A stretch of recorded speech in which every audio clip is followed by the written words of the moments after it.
Hello, viewers. Hello, students. You're welcome to a brand new lesson, a brand new video. This is English with Dexter, and I am Dexter, your instructor. Today, our topic will be finite and non finite verbs. Finite and non finite verb. Please, if it's your first time on my channel, please subscribe to this channel and also like and share my videos. Thank you very much. Today, we shall be, first of all, defining verbs as a concept, and then we shall differentiate finite and non finite verbs. These two concepts are sometimes confusing to some students, and so we shall be differentiating them with examples. So, first of all, we shall refresh our memories by defining the term verbs. What exactly is a verb? So, a verb is a word that expresses an action. Apart from that, it can also show a state of being. That is, a verb is a word that expresses an action.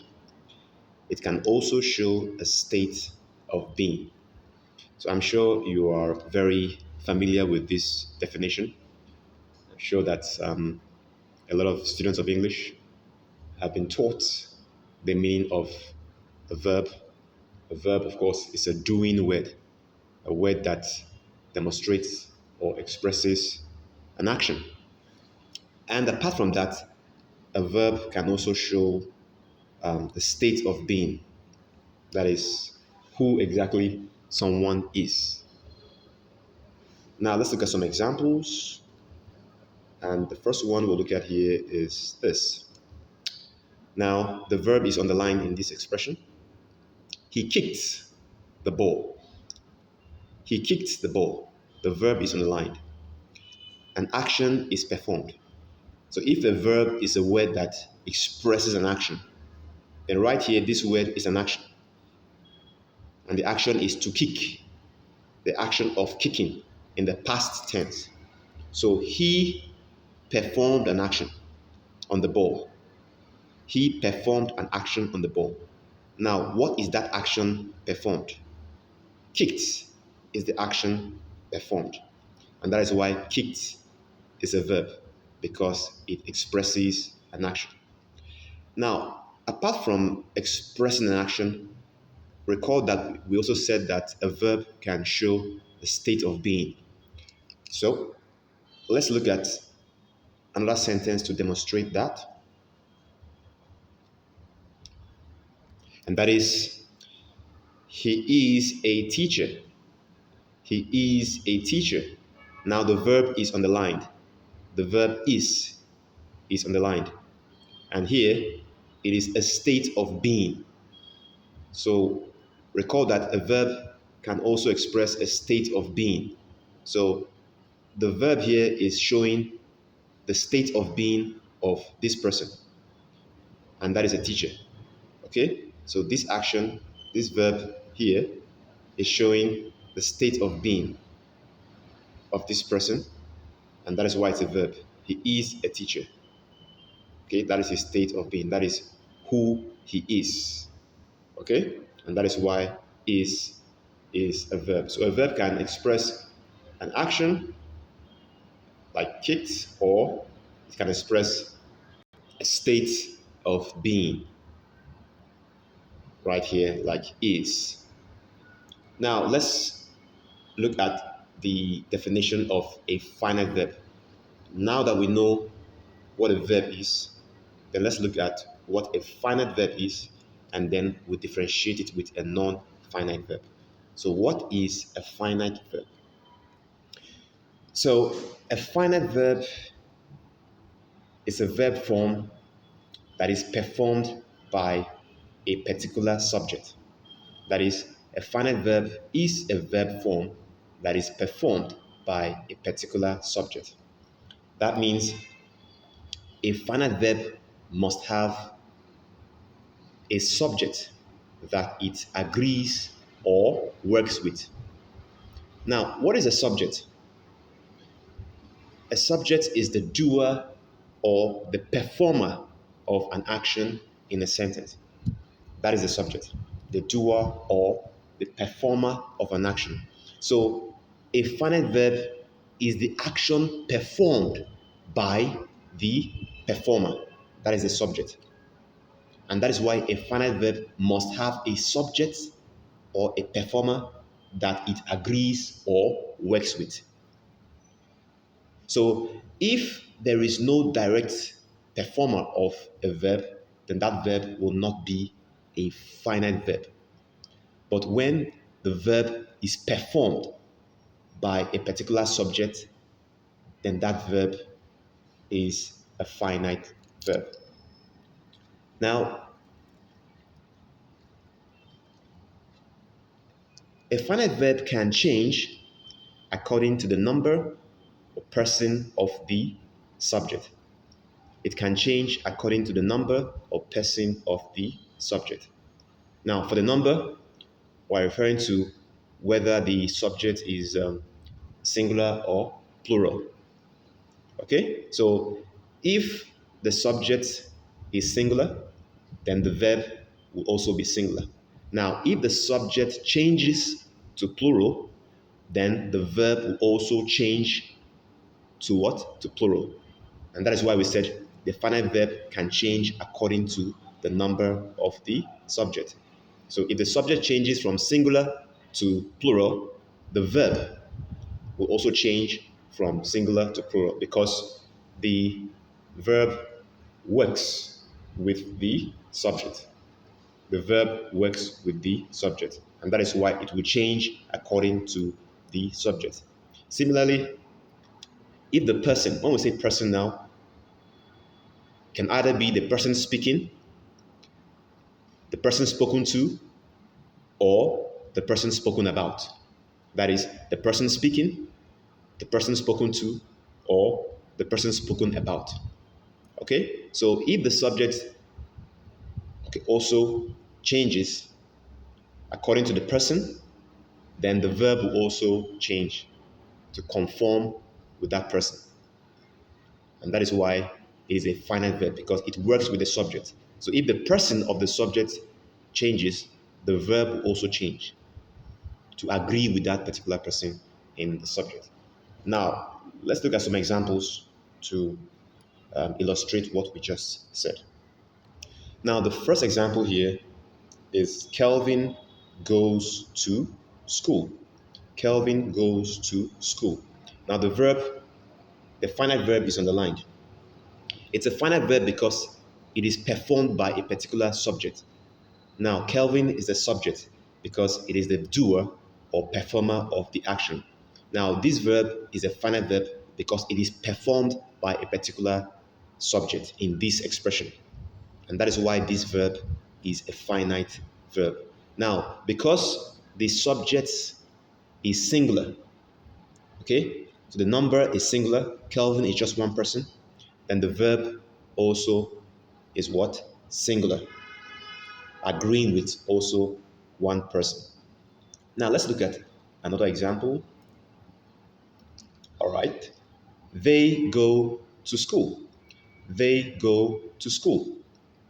Okay? So go is the finite verb, it's underlined. It's a finite verb because it agrees with the subject. They, it is performed by they. And that is why it's a finite verb. Now, they is a plural subject. Okay? They is a plural subject. And that is why the verb has changed also to plural.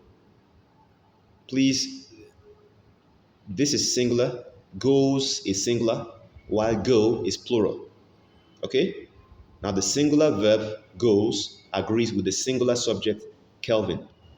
Now the plural verb go agrees with the plural subject they. Okay? And that's why we said the verb can change according to the number of the subject. Now let's look at another one here. We have we are doctors. We are doctors. Now this is also a finite verb Now, this is expressing the state of being. Okay? This particular verb here, are, is expressing the state of being. And it is agreeing with the subject here, we. Now, we is plural, and that is why the verb is also plural. Okay? So that's why it agrees with the subject. And let's look at another example now. The bird flies. The bird flies. Now, these are finite verb. It is performed by the bird. Okay? And that's why it's a finite verb. Now, the bird is singular, and so flies is also a singular verb. Please take note that in the case of verbs, when you see es or s at the end, they are singular verbs, unlike nouns. Okay? Or when there is no s or es at the end, they are plural verbs. Okay? So, but the reverse is the case when it comes to nouns. Okay? So take note of that. Okay, so let's proceed to a non-finite verb. Since we know what a finite verb is, let's now go to a non-finite verb. What exactly is a non-finite verb?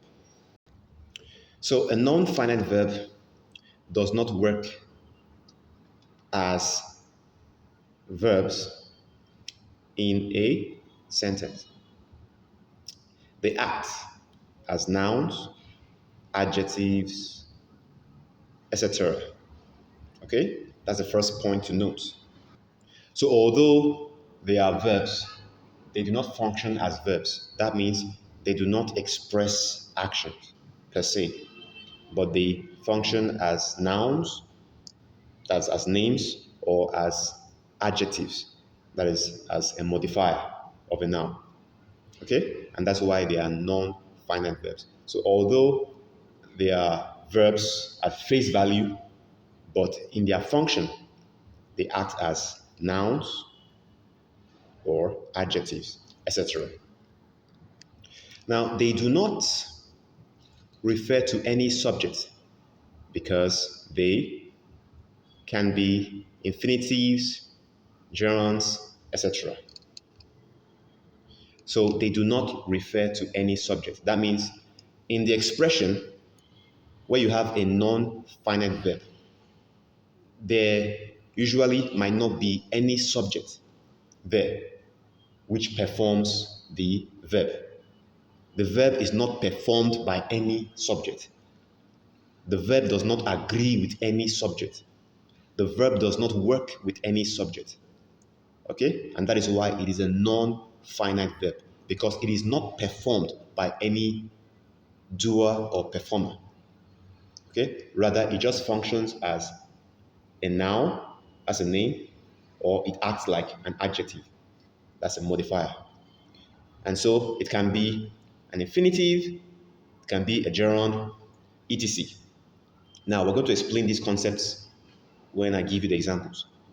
I will explain the concepts of infinitives and gerunds and others as well when I give you the examples. But bear in mind that the difference between a finite verb and a non-finite verb is that a finite verb is performed by a particular subject. A finite verb agrees and works with a particular subject. But a non-finite verb is not performed by any subject, does not act like a verb. Rather, it might act like a noun or an adjective. And a non-finite verb does not agree or work with any subject.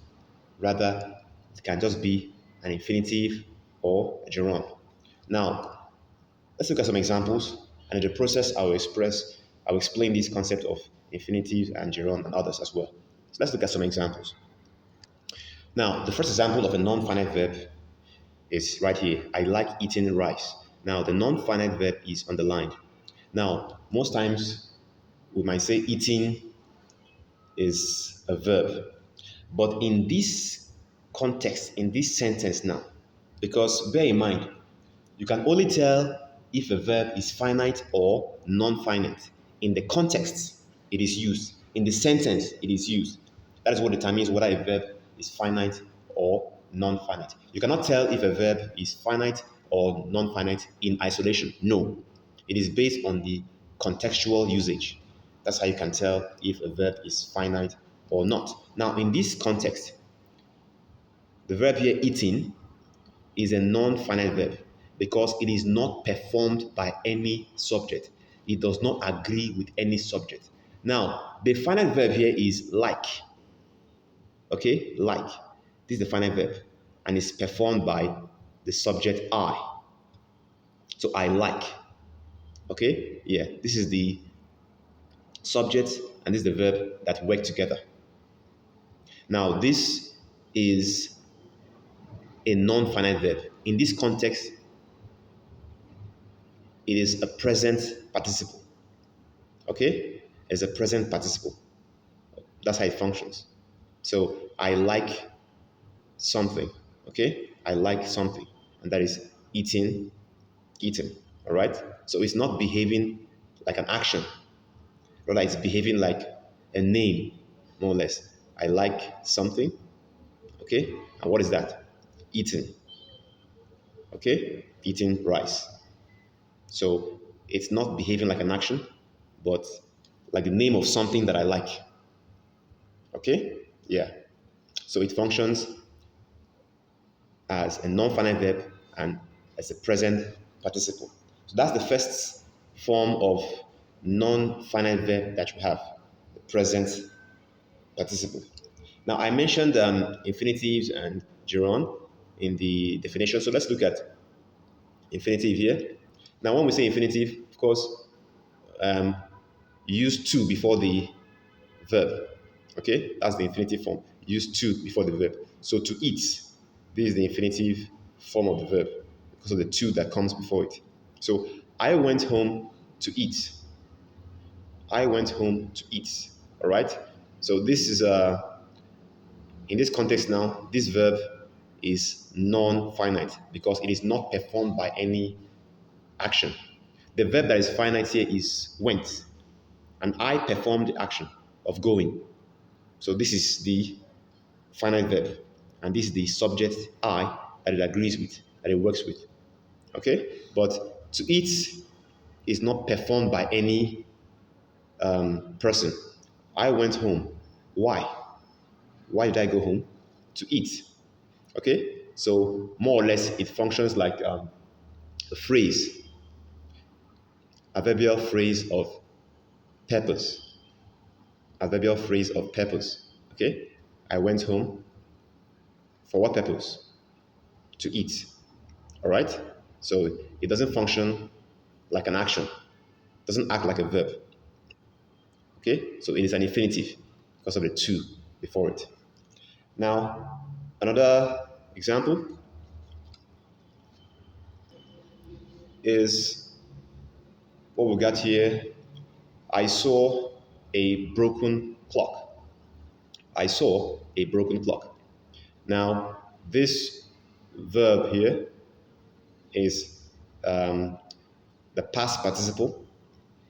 Ordinarily, of course, you have break, broke, and broken as the past participle. Break, the present tense. Broke, the past tense. Broken is the past participle. So this verb here is in the past participle form, but it's a non-finite verb because it is not acting as a verb in this expression. Rather, it is acting as an adjective. Okay? You can say, I saw a clock, but broken clock is qualifying the clock. Okay? Broken clock is qualifying the clock, is providing more information about the clock. So broken here is acting like an adjective that is qualifying the noun clock. And that's why we said non-finite verbs do not act as verbs, but they can act as nouns and adjectives. So in this context, broken, although at face value could be seen as a past participle verb, but in this context, it's not functioning like a verb, but it's functioning like an adjective, qualifying the noun clock. And that is why it's a non-finite verb, because a non-finite verb does not function like a verb, but it functions like a noun, adjective, etc. Okay? It is not performed by any subject. The finite verb here is saw, okay? And it's performed by I. I is a subject that works with the verb saw. And so saw is the finite verb. But broken is a non-finite verb because in this context, it functions as an adjective and not as the past participle. And then the last example we have here is smoking is dangerous. Smoking is dangerous. Now, in the definition, I also mentioned gerunds. Now, the underlined word here is a gerund. A gerund is a verbal noun. Okay? A verbal noun. Don't forget, a noun is a name of something. All right? Now, a gerund is a verb that acts like a noun.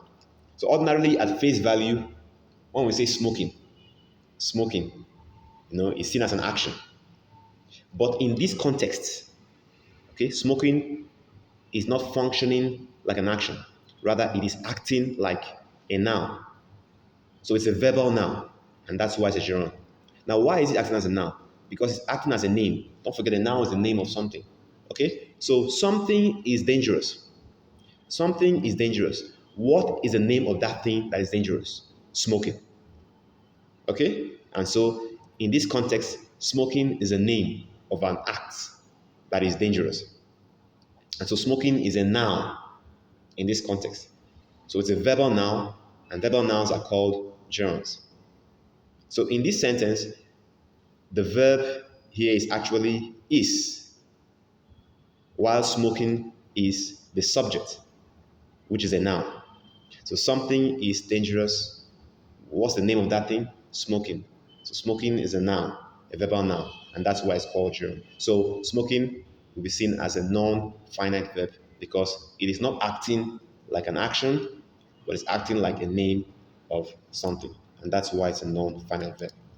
So listeners, I believe it's quite clear to you now the difference between finite and non-finite verbs. Remember that while a finite verb works with a particular subject, while a finite verb is performed by a particular subject, a non-finite verb does not work with any subject and is not performed by any subject.